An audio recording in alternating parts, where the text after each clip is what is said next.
नमस्ते,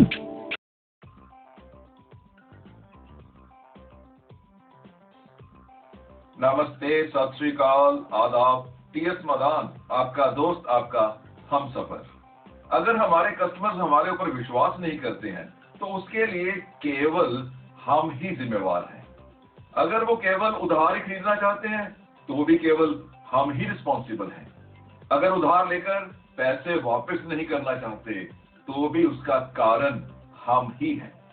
अगर वो हमें इज्जत नहीं देते तो उसका भी कसूर हमारा ही है।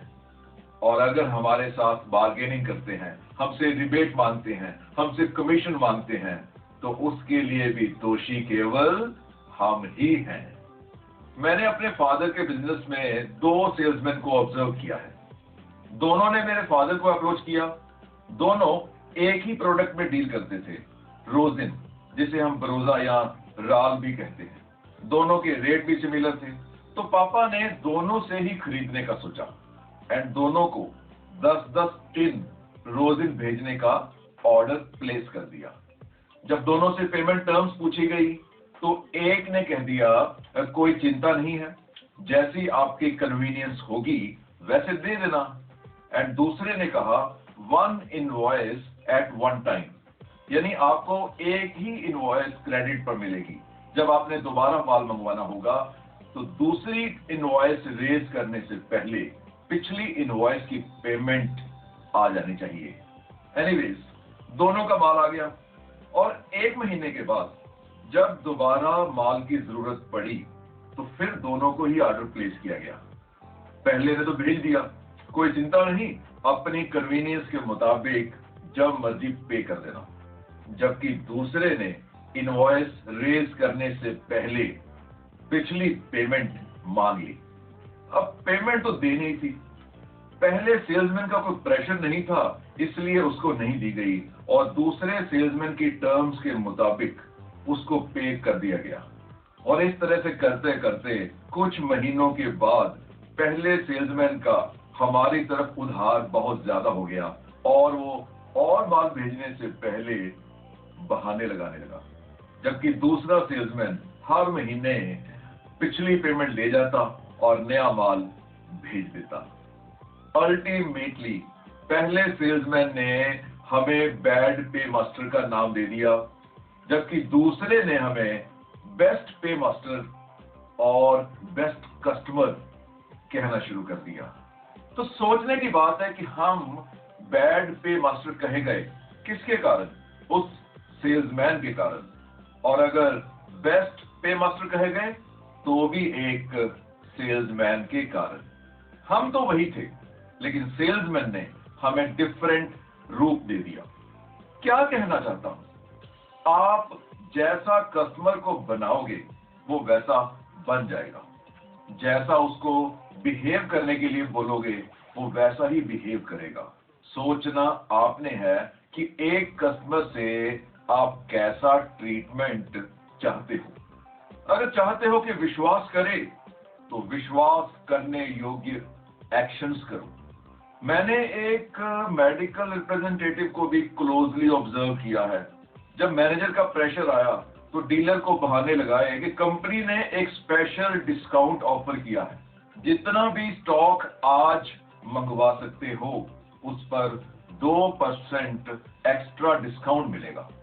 डीलर ने ऑर्डर देने में रिफ्यूज कर दिया और तकरीबन 1 हफ्ते के बाद जब दोबारा ऑर्डर प्लेस करना चाहा तो वही 2% लेने के लिए इंसिस्ट किया।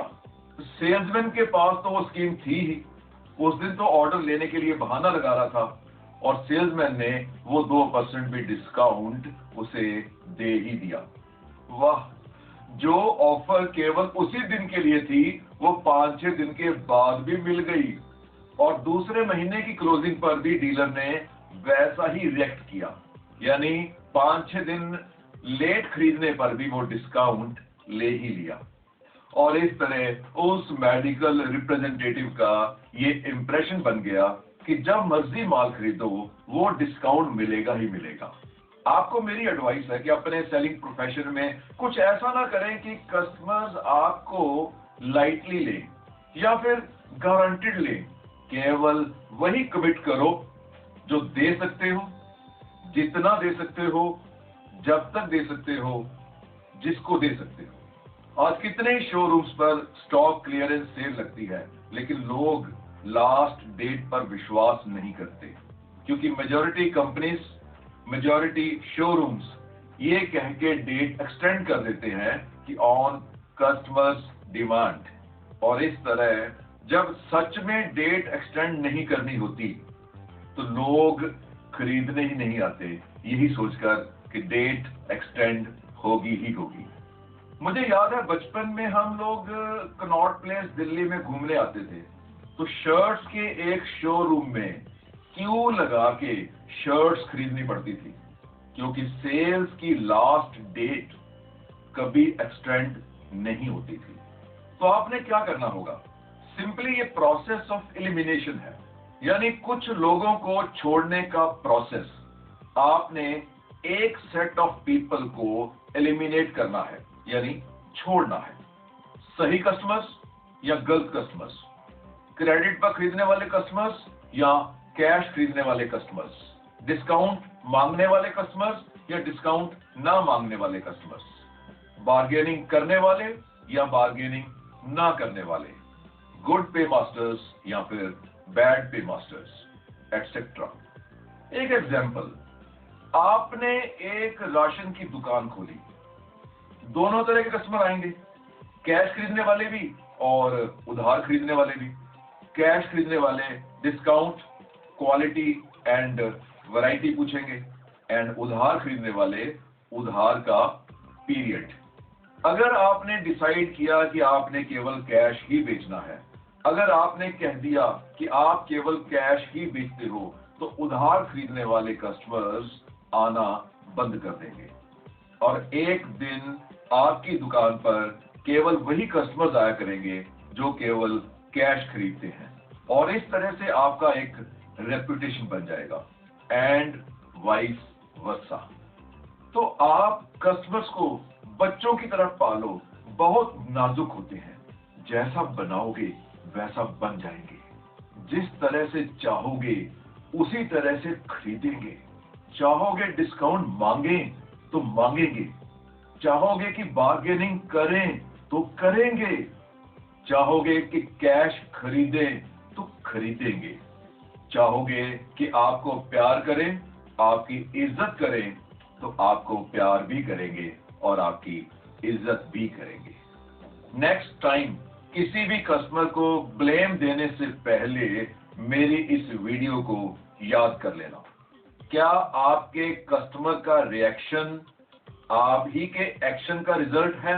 ऑफ कोर्स आपके एक्शन का ही रिजल्ट होगा। Well my dear sons and daughters in sales profession, अगर वीडियो ने कोई इंप्रूवमेंट आइडिया दिया हो तो लाइक कर देना, शेयर भी कर देना और कमेंट भी कर देना। मैं आपके सभी कमेंट्स जरूर पढ़ता हूं। ऑल द बेस्ट, सीखते रहो, बढ़ते रहो।